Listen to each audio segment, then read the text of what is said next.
Hello and welcome to the Therapy Floor with me, Dr. Ritz. And me, Dr. Vicky. We are on the floor getting deep into the human experience, unpacking everyday dilemmas through the lenses of two psychologists. Welcome back to the Therapy Floor. Welcome back, guys. So if you didn't catch our last dilemma, we had somebody who wanted to think about returning to they were trying to convince... They wanted to go back to their ex-partner and convince them to take them back. So we had a lot of thinking around that, didn't we? About attachment styles, about how sometimes you can be... like what's normal for you is what you're used to. So if you're used to like chaos and ambivalence and up and down moments, and that just becomes your normal. Mm-hmm. So you think that that's normal and healthy, and you try to create something or go back to something that looks and feels familiar and safe, even though it might not be healthy. Yeah. So have a listen to that. Let us know what you think. But we've got another dilemma now. We do. Okay, and I'm going to read it out. So this person says, how can I overcome the feeling that I'm behind in life? When I look at my friends, I see that they're doing so well. Partnered up, with kids, great jobs, loving families, and full of self-confidence.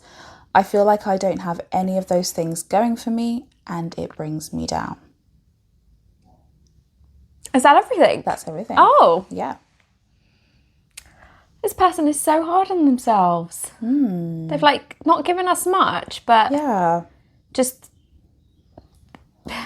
basically aspiring to goals that they haven't met, that everyone else has. Yeah. And then therefore they're not good enough. And they feel like they're behind, as if life is kind of like a race. Yeah, and life is like these tick boxes along the way. Yeah. Like it just sounds like goals, which I think is, I feel like that's what we get taught in life, don't we? I was going to say, like, society doesn't make it easy. No. Society doesn't really ever teach you about values. No. Well, maybe not this society. No. Not the Western society. Not the Western society, yeah. Yeah. That you're meant to be in a relationship, have children, own a home, have a good job, get travel. Mm-hmm. Yeah. And I guess, firstly, I'd be wanting to know, is that what you want? Do you aspire to these things that everybody else around you has? Is that genuinely something that you want? Because if it is, then that's a different conversation. Yeah. But if it's not, if you actually have other values, or not even other values, if you have... or are you in touch with what your values are? Do you even know where you want to go? Do you know what your purpose is? What direction you want your life to go in? Yeah. What kind of human you want to be? How you want to interact with the world? How you want the world to interact with you? Yeah. That's more value-based than goal-based. So that's why I'm asking those questions. Because I think that when we set ourselves up to fill in the questionnaire of these tick boxes, like house, relationship, whatnot, and we're not ticking things off, like, of course you're going to feel empty. Yeah. You are going to feel left behind. Yeah. You're going to feel like, is this it? Yeah. Whereas if you're walking with a direction and a sense of not whether something's been achieved or not, but whether something has a quality to it. For example, like I value authenticity or honesty or creativity or compassion. You'll probably then find yourself ticking a lot more boxes and feeling more fulfilled. Yeah. What are you thinking? Yeah, I think there's some really good questions there. I'm also wondering if you think other people are judging you for being behind.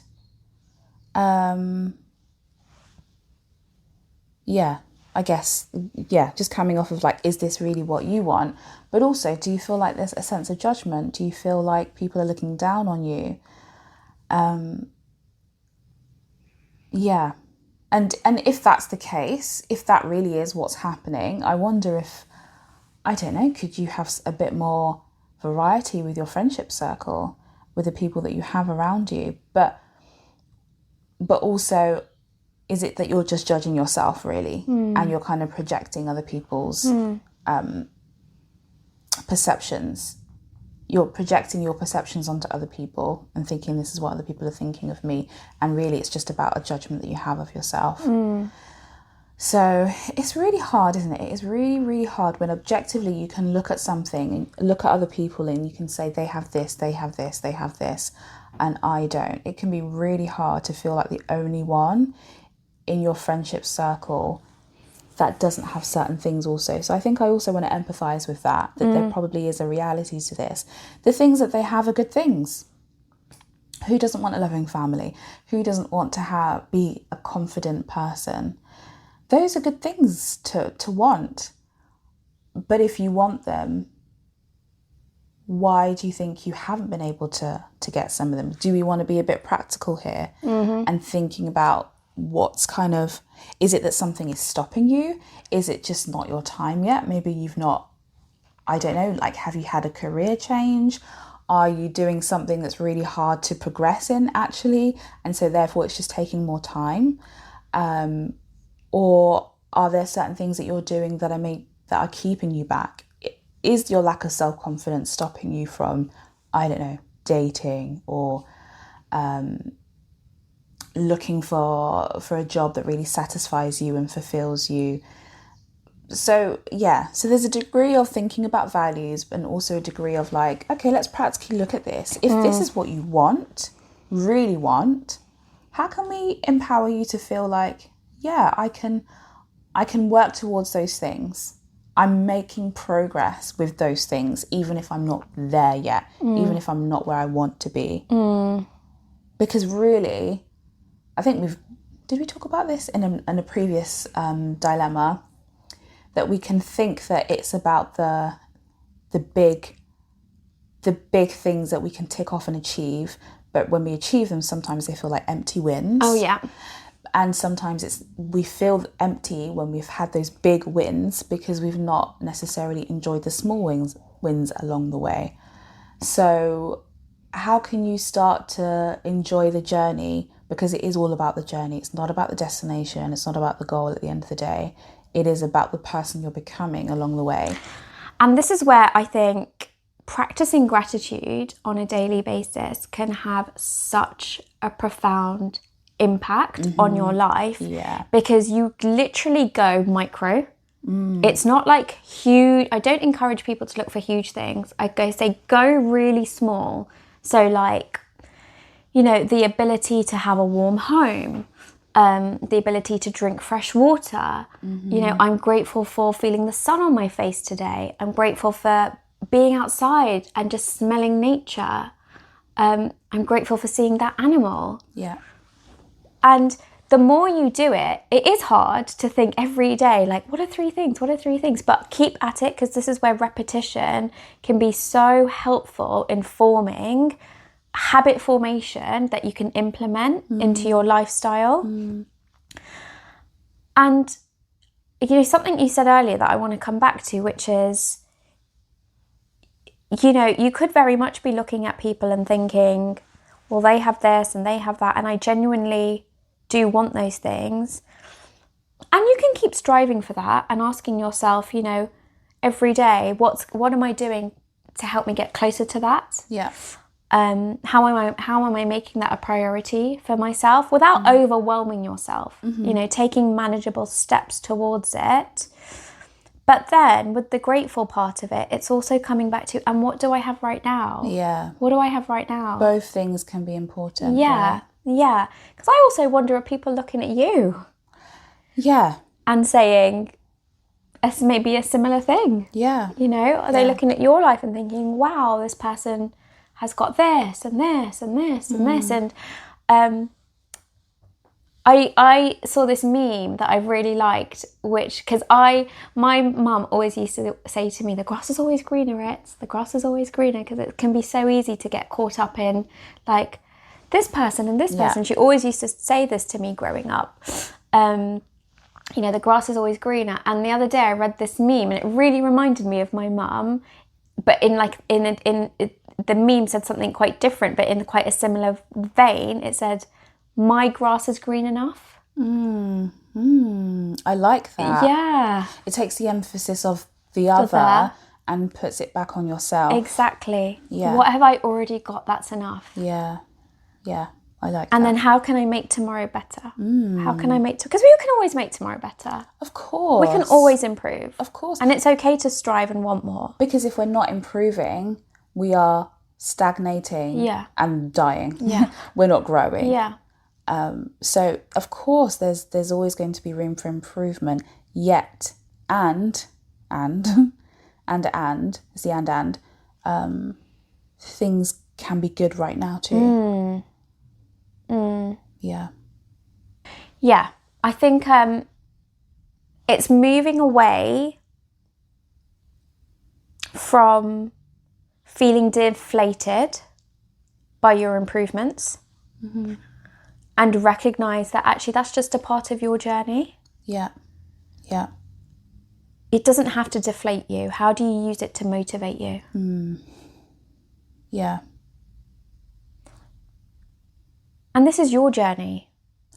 Yeah, I was going to say, are you recognising, or are you overlooking the fact that you're a unique individual and no one is like you? No one can be like you. No one has the same background, history, childhood, temperament, personality traits, attachment style. No one has your makeup and no one has your friend's makeup, even though you may look and say, oh, these are the things that they've got in common. These are the things that separate them from me. But you're overlooking everything else that makes an individual unique. No one else has your unique setup. Celebrate that. Absolutely celebrate that on your journey to where you're going. So, yeah, I think that's a really good reminder to flip the script and not just look at the other, but look at you. Yeah. Be consumed with what you're doing. Your lane. Like not in a negative way, but genuinely, like, actually just go back to your lane. Yeah. Tend to your garden. Yes. Tend to your greenery. Yeah.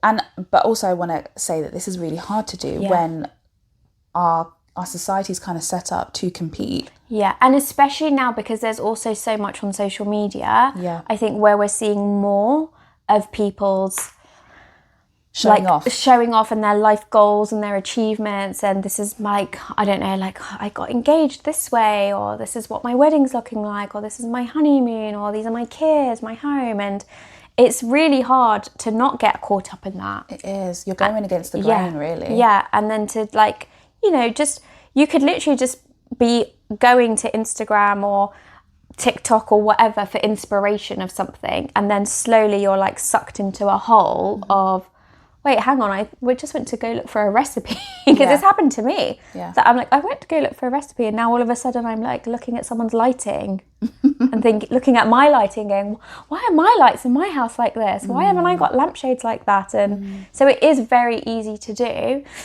But if you can catch yourself and recognise, hang on, I've somehow just like spiraled out of my lane into someone else's. Let me come back and tend to myself.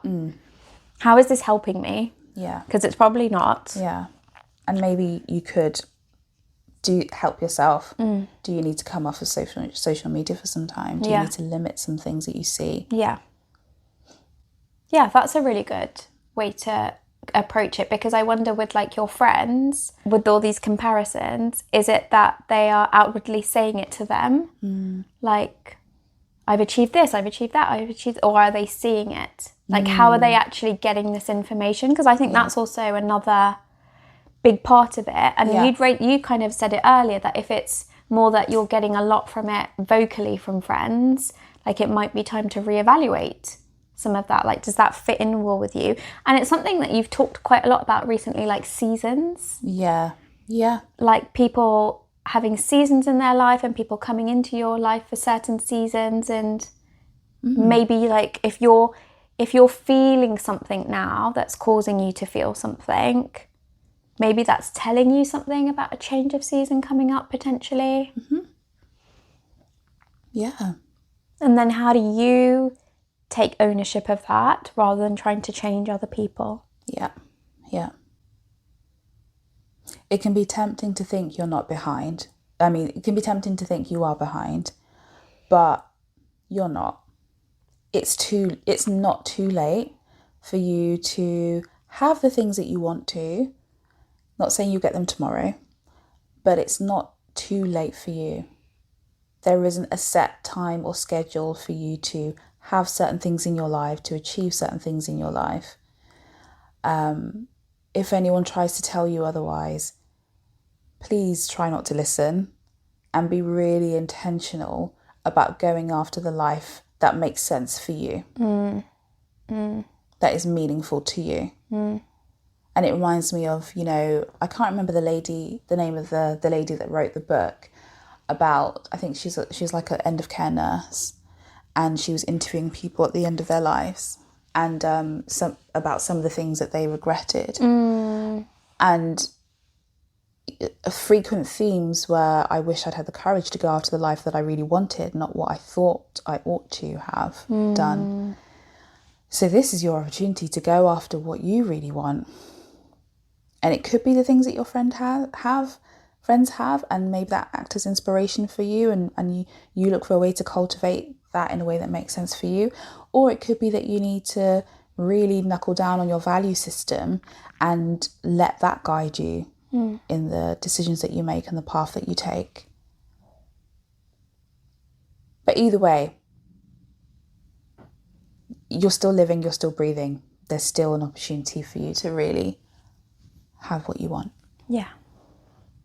Thank you for sharing your dilemma with us. Yeah, thank you. It's been a thought-provoking one. It has. It's made me think as well. It's made me think about, what's some of the things that I want, actually. So, yeah, thanks for the reminder. Yeah. Yes, so we will see you soon on the therapy floor again. If you have a dilemma for us, please let us know. Feel free to follow us on our socials, like, subscribe, comment, all of the things. And we will see you on the therapy floor soon again. This is Dr. Ritz and Dr. Vicky. Remember to like, subscribe and follow us on our social media channels.